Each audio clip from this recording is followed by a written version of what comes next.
Barçın Yinanç. I'm doing foreign policy talks for Panorama Portal. And in this episode, I would like to talk about the recent Israeli-Palestinian conflict, its repercussions on the Middle East, but most importantly, Turkey's approach to the Israeli-Palestinian conflict. And my guest is retired Ambassador Şafak Göktürk. Mr. Göktürk was Turkey's former ambassador to Cairo, and while in Ankara in the foreign ministry, he also dealt with Middle Eastern affairs. Mr. Göktürk, welcome. Welcome. Thank you for having me. Now, in the very beginning of the recent Israeli-Palestinian flare-up, we sort of had this sense of déjà vu.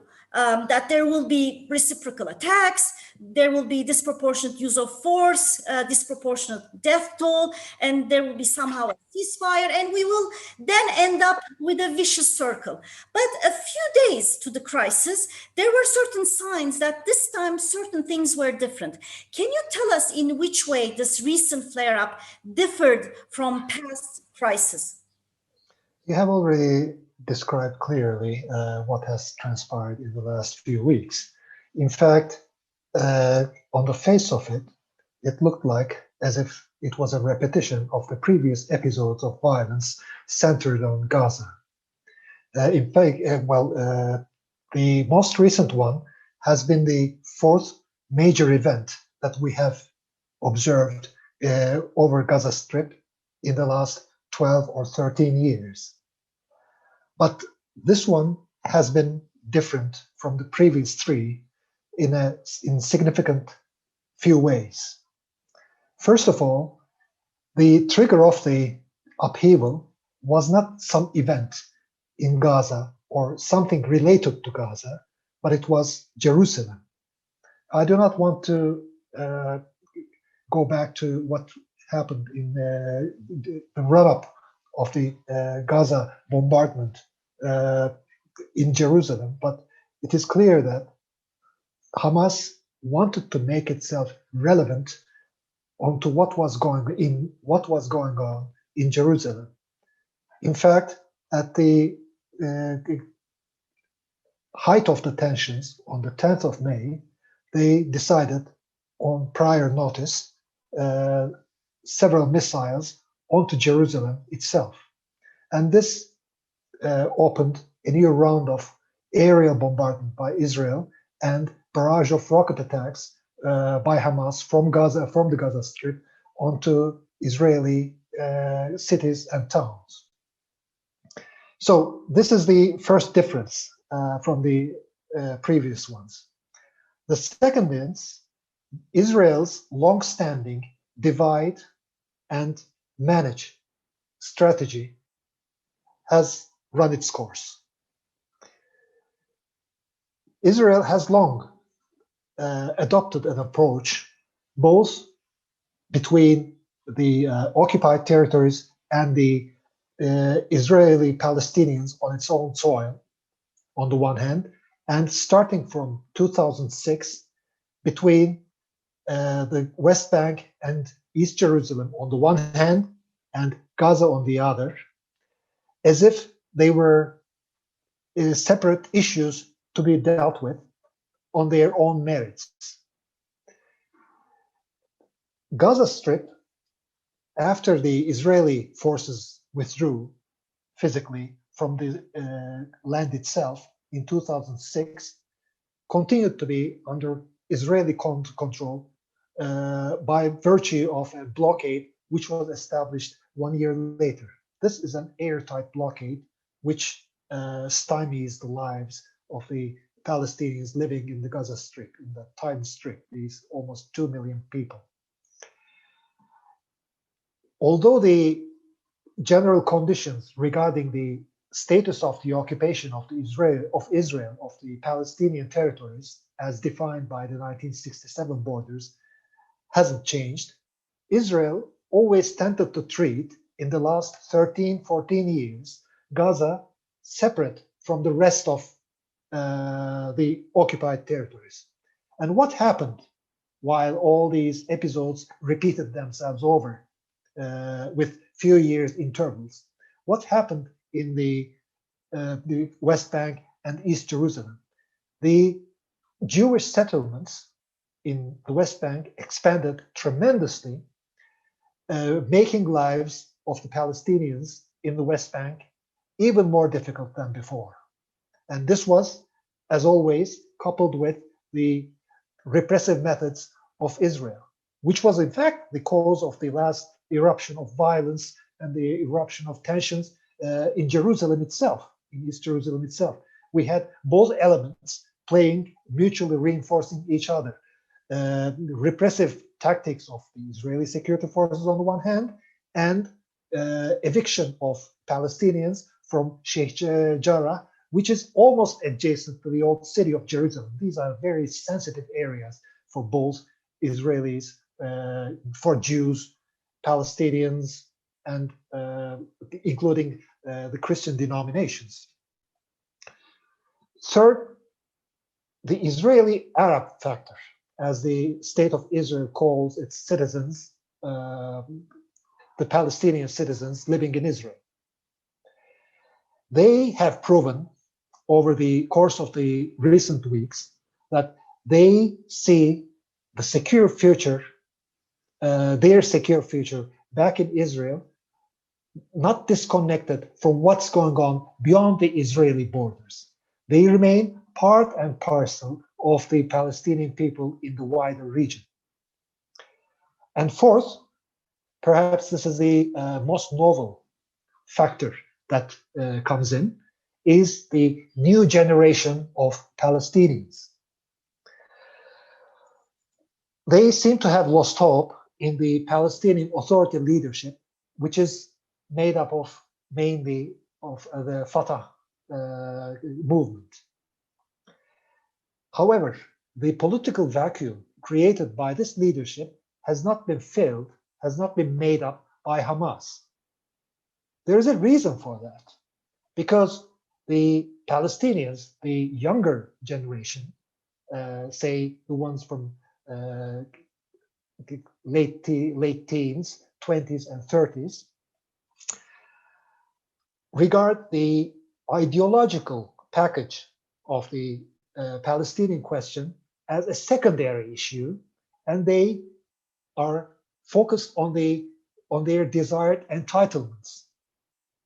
And these entitlements are not different from what the peoples of other Arab countries have demanded in 2011. So what we are seeing is the new spirit in the Palestinian resistance is less defined by the elements of the previous two intifadas, one towards the end of the 80s and the other in early 2000s, but by this new spirit of the sense of entitlement.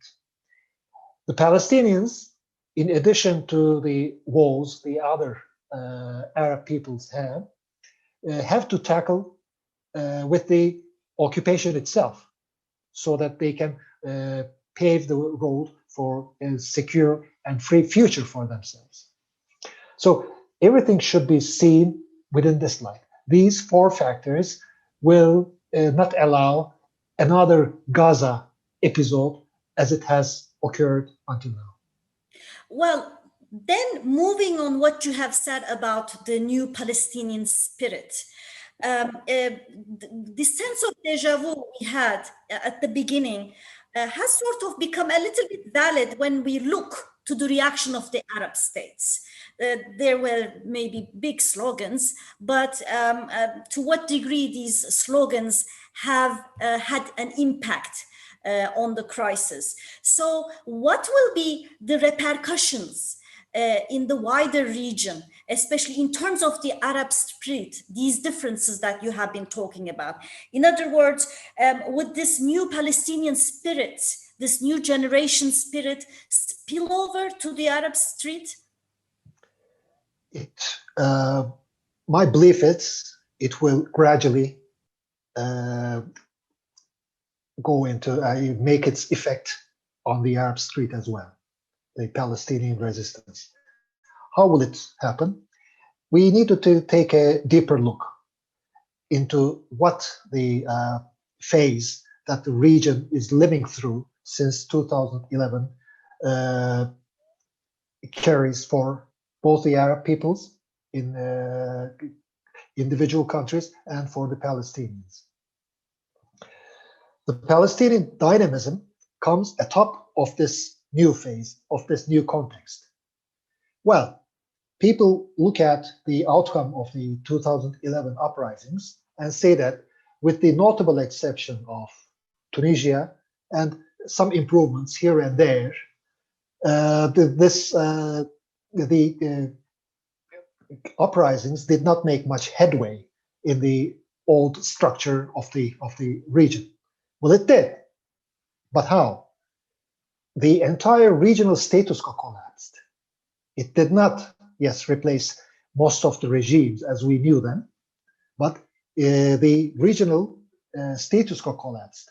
It is no longer the kind of secure environment for any one of the Arab governments since 2011, and it was demonstrated by the way they responded to the uprisings. Either the regimes have grown even more ruthless across the region, or civil wars and regional as well as international engagement ensued in a good number of countries, notably in Syria, Yemen, and Libya. So this means that they are really fighting for their lives. This is not good old days. So there is no intact regional status quo that we can speak of as we did in the past. This is the first point. The second is the changes are already there in these countries. They are only being suppressed. What the Palestinian movement, what the Palestinian activism will do in the occupied territories will reverberate across the region, because this will remind all these peoples what took them to the streets in the year 2011 and later. Please keep in mind that demonstrations and reaction to the ineffectual governments did not stop with the civil wars, with ever greater repression. We have seen in recent years mass demonstrations from Baghdad to Casablanca. And this means the spirit is very much in place, only looking for the next conjuncture to come out. Well, if it is the case, then I want to talk about Turkey's approach to the Israeli-Palestinian conflict and to the Middle East. Now, if you suggest that there is sort of this gap between Arab regimes and the Arab street, the Turkish government at the beginning of the Arab uprisings, and I think it still continues to say so, Turkey is on the right side of history. And what we can read from that, perhaps, correct me if I'm wrong, that Turkey is perhaps closer to the street, to the man in the street in the Arab world. But this sort of lands Turkey in a more isolated position in the Middle East. What I would like to ask you, looking to the rhetoric, indeed, especially people, the Arab people might feel more close to Turkey. But having said that, what is your opinion in terms of what is the driving force of President Recep Erdogan's policy towards the region? Let me begin by noting two essential factors in trying to understand the current policy, foreign policy of the government in Turkey. First, the Turkish government choice has not been between the Arab street and the Arab governments. It has been between an ideological approach and realpolitik. So this has to be kept in mind. The second is there is a habit of talking about the Justice and Development Party rule era foreign policy. we have not seen one single type and style of foreign policy throughout these 19 years. In the initial years of the Justice and Development Party, it was just the continuation of the long-standing, multidimensional Turkish foreign policy. Oh yes, there were some discernible differences, especially at political level. More emphasis on our relations with the Muslim majority countries. But this went hand in hand with the opening of the negotiation process with the EU, and all our multidimensional, multifaceted relations with in every direction, in every direction of the 360 degrees around Turkey remained intact. But things started to change. I'm a direct witness to this because I saw over the time heading the Middle East affairs in the foreign ministry when the Justice and Development Party took power in late 2002. And then from 2005 until 2009, I was ambassador in Cairo. So I know the initial years and the gradual change, a shift in foreign policies of the government in the 2000s. The first signs of shift in the Justice and Development Party's policies began in the aftermath of the first Gaza war, which I tend to refer as the transition from Bush to Obama war, because it took place right during the period when the transitional phase in the American administration was underway. And in fact, Israel now, with the benefit of the hindsight, shows us that took into account that calendar to begin and stop the hostilities over Gaza. In the immediate aftermath of this conflagration in Gaza, we saw the Davos exchange in January 2009, when the Turkish Prime Minister stormed out of a debate with the Israeli president at the time. And then came the Mavi Marmara incident in 2010. These two high-profile incidents, together with the heightening tension in the region, began gradually to create a new context for the Turkish-Israeli relations and also for Turkey's relations with the wider region. Because we should also always keep in mind that the Turkish-Arab relations are also must also be seen in reference to Turkey's relations with Israel. Turkey's ability to reach out in the region strengthens its hands in all directions. If one of its pillars is withdrawn, one of its channels of communication is severed, then it affects the entire relationship, its entire relationship with the region.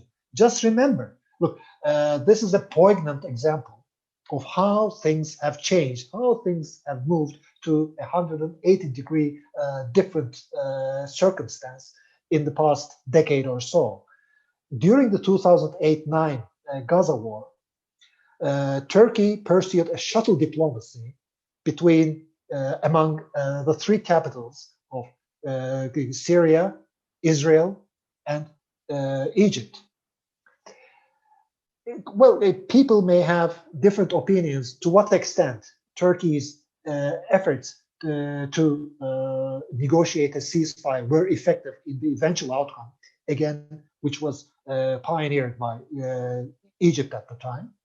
But all the parties, all the fighting parties, as well as others who had a direct influence on these countries, saw that Turkey, as a major regional player, was firmly behind a ceasefire decision. So that was the way Turkey influenced events in a significant way. Now, But the real change in the Turkish government's foreign policy started with the 2011 Arab uprisings.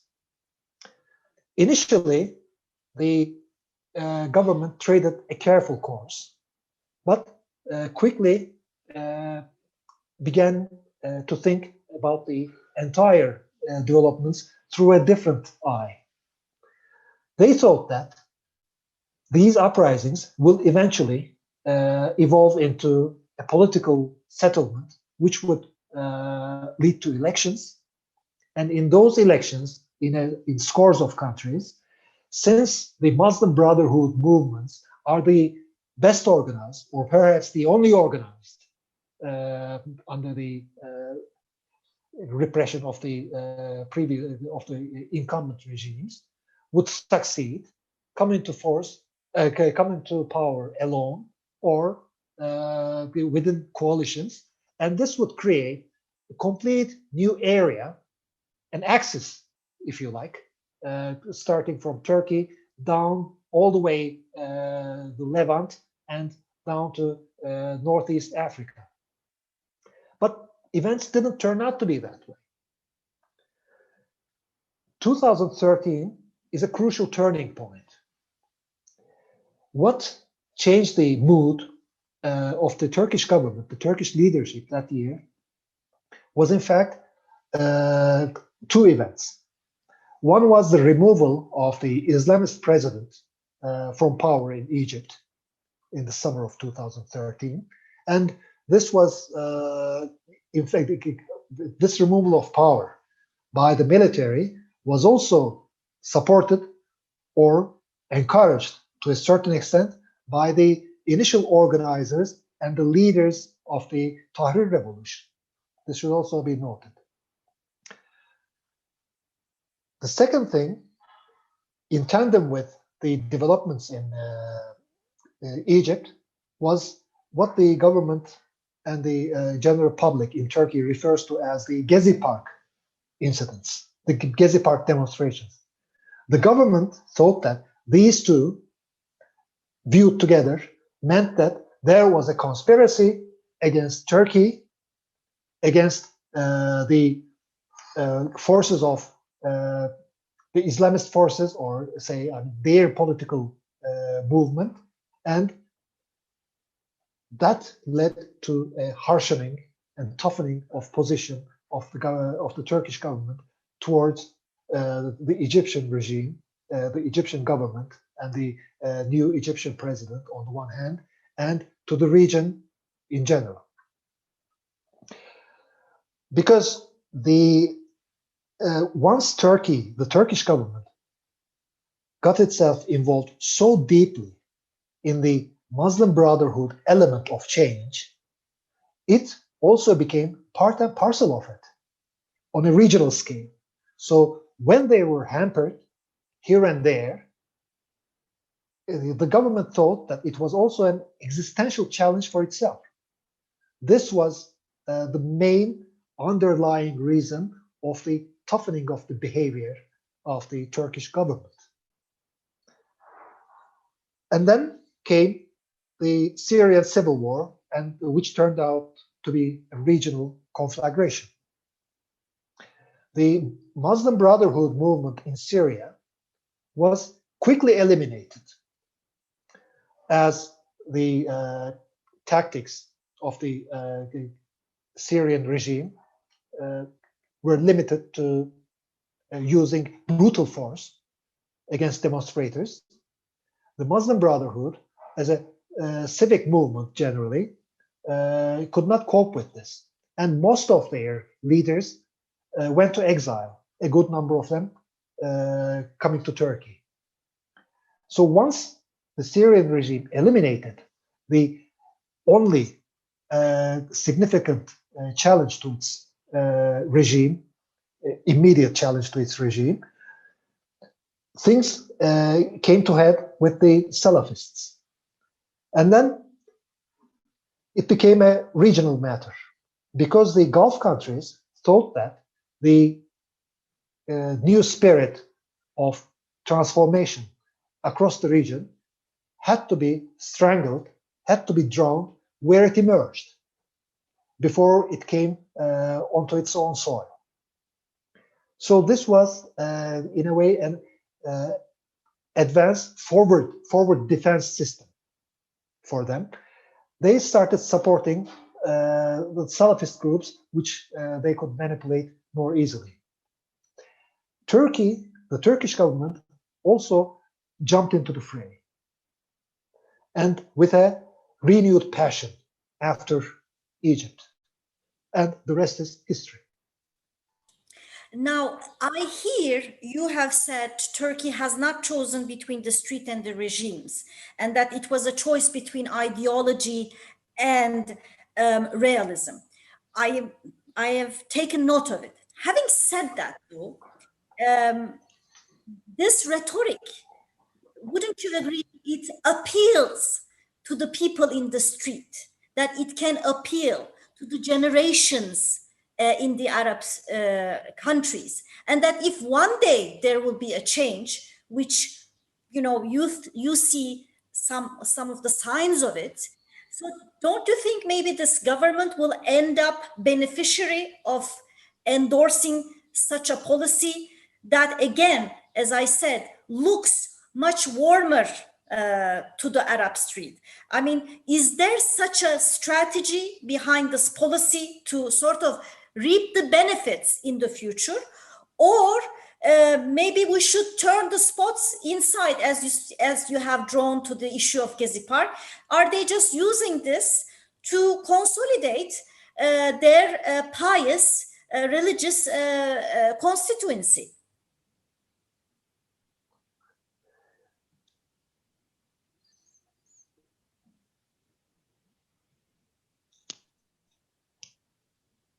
Hello? Yes. Can you hear me? Can you hear me? Yes, go ahead. I did not. I could not get the last part of your statement, but nevertheless, I caught the gist of it.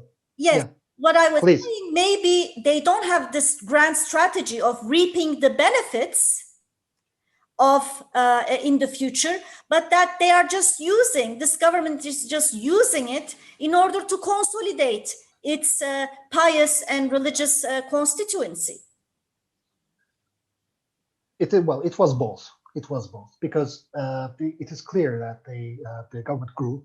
The government grew more ideological over the years, especially in its latter decade, and this coincided with the developments in the region. So the ideological presence in its policies are evident, both domestically and internationally. So in a way, they are consistent in the pursuit of their policy, to the extent that once you make the foreign policy issues part of your domestic agenda, you will start losing any control over how to manage your foreign relations. But so this is another outcome. Yeah. But my other question is this: as I said, currently Turkey is using the most supportive rhetoric towards Palestinians, the most aggressive against Israelis, and that I will come to that. That could appeal to the generations in the Arab Spring. So could that help or benefit Turkey? Maybe not today, but in the future.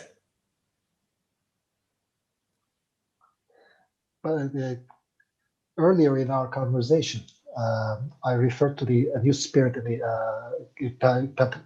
the Palestinian streets, how the new generation of Palestinians are seeing their objective.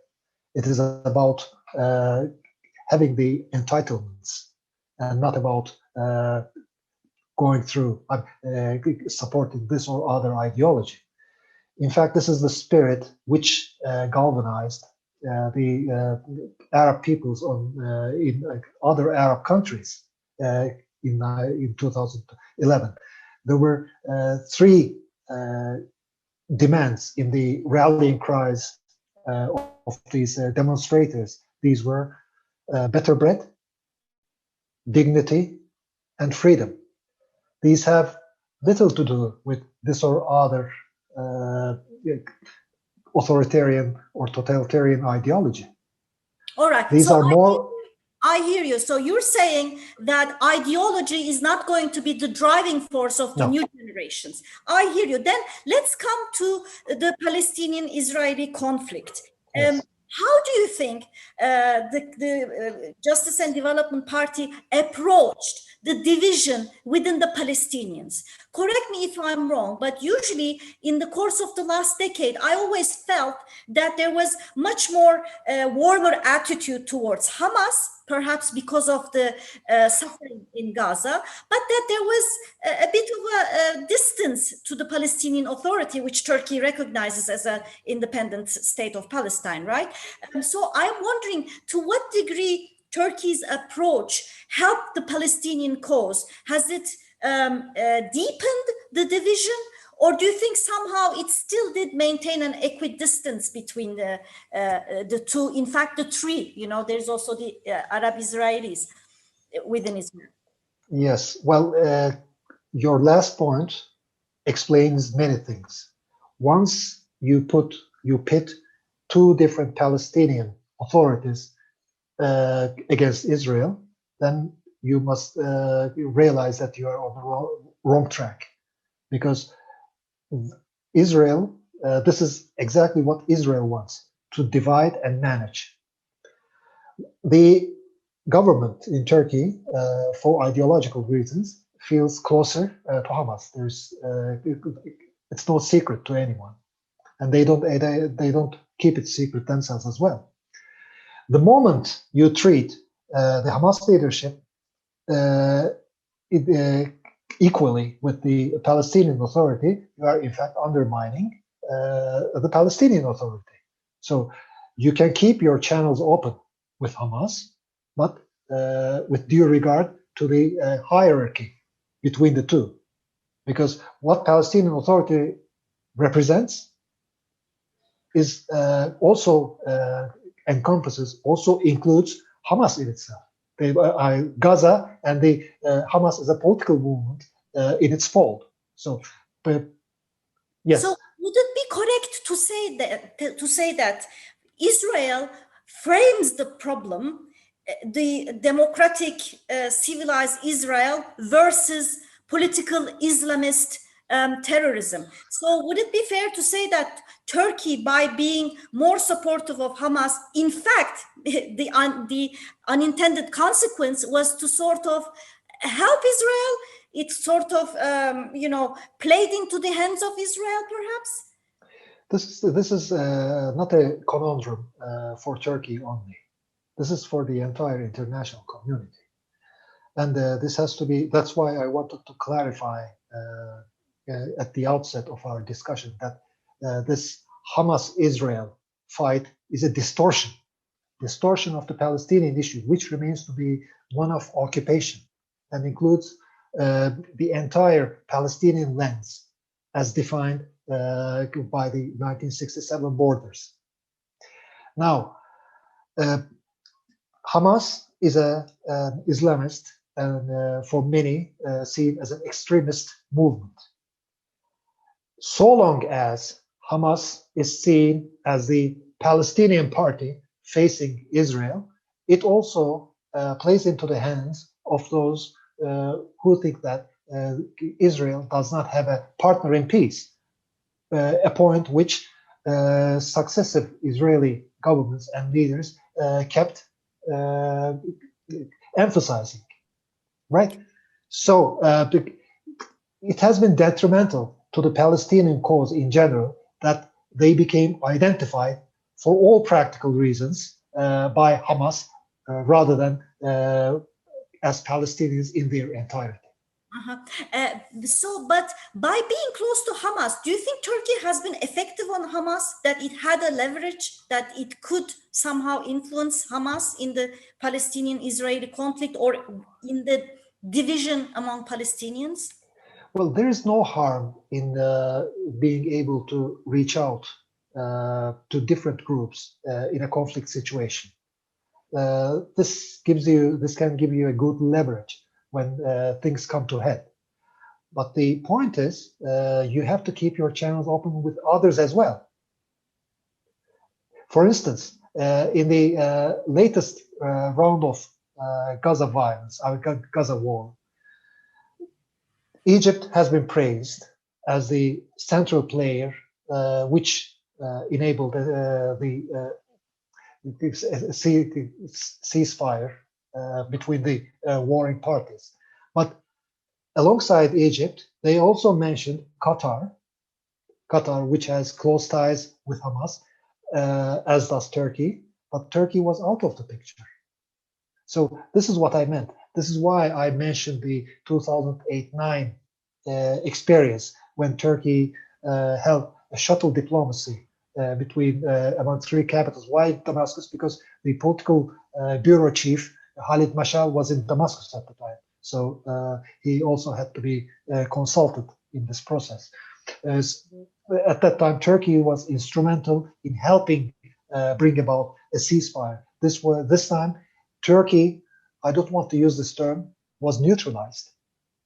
But I'm going to be the devil's advocate a little bit. I recall this period where, you know, the relations between Turkey and Israel was in a really big honeymoon. Obviously there was this threat from Syria, but I recall that when the first time Turkey and Israel signed a military cooperation agreement, the notion that Israeli fighter jets that could bomb Palestinians could have training within Turkish airspace had sort of sent a bit of shockwaves. Again, to be the devil's advocate, perhaps hasn't this created resentment among Palestinians at that time? Or to what degree Palestinians were perceiving Turkey's good relations with Israel? Behind the scenes, that's why I wanted to ask you, because on the front, they haven't expressed any resentment. But I'm wondering whether there was behind the scenes resentment expressed to Turkey. First of all, the Palestinians have always valued Turkey's normal close ties with Israel, because they knew that they would benefit from it. They knew that Turkey will not sell any one of the parties for its own reasons. And it would play the bona fide intermediary between the two if need arose. So the Palestinians in general did not have difficulty seeing Turkey having close relations with Israel. On the other hand, the time these agreements and closer ties were established between Turkey and Israel was another context. It was the time of the Oslo process. And Oslo process allowed all international players to establish ever closer relations with two parties, both the Palestinians and Israel. So the improvement of Turkey's relations with Israel also coincides with this process, which started in 1992 and 1995. But the process has been halted. This does not mean that Turkey's normal ties with Israel should be stopped, should be ended. The point is, closer ties could become possible in the process of the Oslo agreements. Okay, my last few questions, so let's have shorter answers. We are talking about normalization of relations between Turkey and Egypt, which might come at the cost of Turkey's distancing itself from Muslim Brotherhood. I am hoping we will be talking about it in the future with you in another episode. But do you think there could be a possibility that seeking normalization with the countries in the region, can Turkey distance itself from Hamas as well, if it is to distance itself a little bit from Muslim Brotherhood? Well, really, I cannot speak on behalf of the government, you know. Yeah. I don't know why. I don't know what their mindset is now and how they are planning to tackle with the current dilemma of, on the one hand, pursuing better relations with Egypt, and not only Egypt, Israel, and the host of other Arab countries on the one hand, and its relations with certain groups, Islamist groups, which offend these regimes. But as far as the normalization of the relations with Egypt is concerned, there are two major sticking points. And this has been made clear both by Egypt and perhaps a bit more indirectly by the Turkish government itself. And these are the presence and the activities of the Muslim Brotherhood in Turkey and Turkey's role in Libya.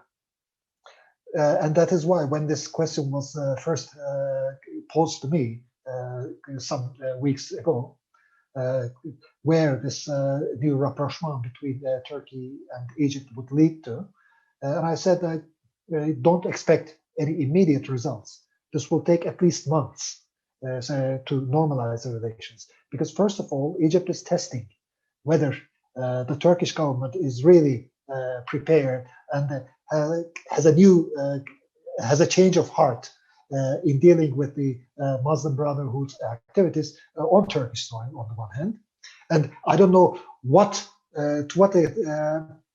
point will satisfy the Egyptian government in the measures which may be taken by the Turkish government restricting the activities of the Muslim Brotherhood elements in Turkey. That remains to be seen. But on the other hand, as far as Libya is concerned, it is very much tied to the process, the process which is intended to bring about a new joint government in Libya in the course of this year, and the elections will take place towards the end of the year. So we will have to see how all parties, including Egypt and Turkey, play their hand in this process. All right. My very last two questions. I was a little bit surprised by the reaction from Washington to Turkish President Erdogan's statement against Biden, describing him as a man with blood in his hand, which sparked the reaction, the criticism of Erdogan sort of being anti-Semitic.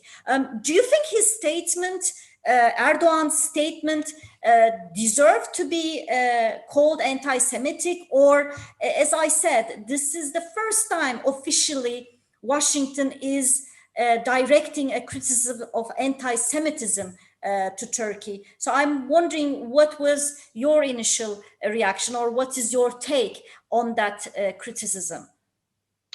Well, I can't really make a clear analysis of how this statement of our president reverberated across Washington and beyond.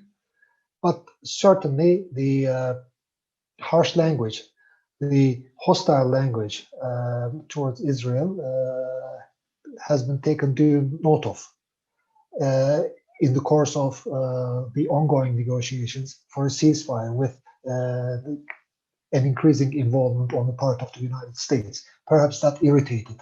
That was one point which irritated the United States, because they also, through the intermediary of Egypt and perhaps Qatar, as well as the UN Special Envoy, they were trying to rein in the Hamas leadership so that they could agree to a ceasefire sooner rather than later.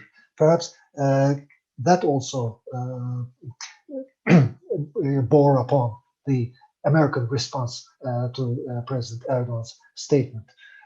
On the other hand, we know our president on many different occasions that he is very vocal in condemning anti-Semitism as well. So in a wider perspective, I don't think that the American criticism holds much ground.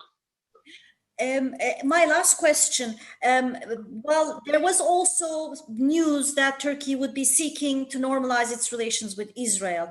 Looking to the past 2 weeks, where do you think these relations heading? I mean, would you think that normalization would be postponed for yet another time? And also your final words on Israel, since you've started by saying that its policy of divide and rule has run its course. As far as Turkey's efforts to normalize relations with Israel is on the back burner. It will stay there for some time to come. I don't want to really elaborate on that because everything is so evident from the statements. And also, I was a bit suspicious even before this latest upheaval in the region that we had, the government had nominated a new ambassador, and we didn't hear anything about it in the aftermath. So things were not really going as well as the parties had desired initially. As far as what should be expected from Israel from this point on, is that, of course, we are in no position to influence the Israeli government's policies. But on a longer trajectory, what I can suggest is that what will be important for Israel, for Israel's security, for Israel's existence within secure and recognized boundaries, will have to do with peace with the Palestinians. I have always believed that the strongest security measure in any context, be it domestic or international, is what I call the inherent security. Inherent security is established on peace with your own people and peace with your neighbors. So Israel has to understand that a zero-sum game, that they should have a free hand to do whatever they like, and as much as they can go, is no panacea to their current dilemma of continued security threats. It can only be removed by a lasting settlement with the Palestinians, and it should come again through the two-state solution, both within secure and recognized boundaries. Otherwise, Israel, by continuing by occupying all these Palestinian lands in eastern Jerusalem, West Bank, and Gaza, will, in the course of the coming decades, become a minority on the lands it controls. And then there will be no more meaning of talking about a Jewish state for their own. Turkey's former envoy to Cairo, retired Ambassador Şafak Göktürk, thank you very much for sharing your views with us. This is Barçın Yinanç, and please stay tuned for another episode of Foreign Policy with Barçın Yinanç. Thank you, goodbye. Thank you. Thank you for having me.